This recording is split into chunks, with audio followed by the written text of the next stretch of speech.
कृष्णा। जो कंजूस व्यक्ति होते हैं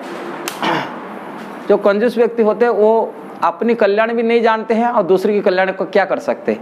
कंजूस किसको बोलते हैं? जो बने कंजूस हिंदी में ऐसे हम लोग बोलते हैं कृपण व्यक्ति।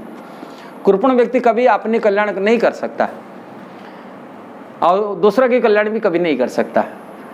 विशेषकर कल्याण व्यक्ति हम लोग कंजूस जैसे किसी का धन है, धन को खर्चा नहीं करता है, अपनी धन के लिए खर्चा नहीं करता, दूसरा के भी खर्चा नहीं करता है। ऐसा ही ये मनुष्य शरीर जो मिलता है, ये दुर्लभ मनुष्य शरीर, उसको सदुपयोग करना चाहिए। अर्जुन ये प्रश्न किए हैं, भगवत गीता में कहे कार्पण्य दोष अपहत स्वभाव। कार्पण्य दोष से मेरा बुद्धि अपहत माने बुद्धि नष्ट हो गया, स्वभाव हो गया, अपहत हो गया, नष्ट हो गया, सद्बुद्धि वाला नहीं है, इसलिए मैं अपनी कल्याण के में नहीं जानता हूँ। भगवान कृष्ण को प्रश्न किए हैं कार्पण्य दोष अपहत स्वभाव पुच्छामि त्वं धर्म असमोढ़ चेत। मैं वास्तविक ज्ञान क्या है, वास्तविक जीवन की क्या लक्ष्य होना चाहिए, क्या करना चाहिए, उनको पता नहीं है, इसलिए अर्जुन ये प्रश्न किए। और कृपण के अपोजिट जो चीज होता है वो होता है उदार चेत। भगवान गीता में कहे जो उदार चेत होता है वो वास्तविक ज्ञानी होता है। ज्ञानी की शब्द को उदार चेत के लिए माने। इसलिए कृपण लोग ये मनुष्य शरीर मिला, दुर्लभ शरीर, सर्वश्रेष्ठ शरीर है, इसको कैसा सदुपयोग करना उनको पता नहीं होता है। और संसार में पूरा 99.9 बोलेंगे देखेंगे तो कृपण है। वो अपने आत्म कल्याण के लिए कभी आत्मा के लिए कुछ जानते नहीं मनुष्य शरीर किस लिए मिला।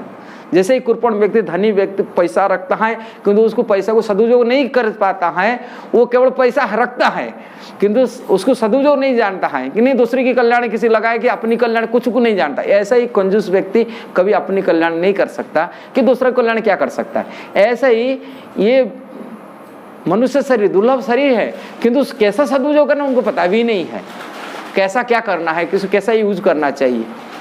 केवल इंद्रिय तृप्ति में लगा देता है, देहात्म बुद्धि में रहता है, देह को आत्मा मान लिया है। भगवान भागवत में कहते, प्रवचन किए, बोलते ऐसा देहात्मा बुद्धि जो होते हैं, देह को आत्मा मानने वाले व्यक्ति होते हैं, ये लोग गाय और गधे जैसा बुद्धि उनकी है। गाय के मैंने गोखुर शब्द उच्चारण किए, कुरुक्षेत्र में प्रवचन किए, भगवान श्री कृष्ण प्रवचन किए, बोले ये लोगों की बुद्धि ऐसा ही होते। त्रिधातु में बना हुआ कफपित हाथ में बना हुआ शरीर को ही मानता है, आत्मा मान लेता है, देहात्म बुद्धि मान ले।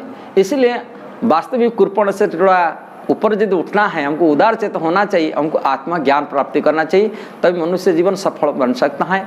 ये मनुष्य शरीर सदुपयोग कर सकते हैं और जो अपने आत्मा कल्याण कर सकता है वही दूसरा का कल्याण कर सकता है, दूसरा को मदद कर सकता है, दूसरा को बहुत आत्मज्ञान दे सकता है। ये मनुष्य जीवन को सफल बना सकता है। कारण शरीर आज ही है, कल नष्ट हो जाने के बाद क्या होगा, उन्हें आगे जाएंगे कौन सा शरीर मिलेगा, कौन कुत्ते बिल्ली पेड़ पौधा पता नहीं कौन सा शरीर मिल जाएगा।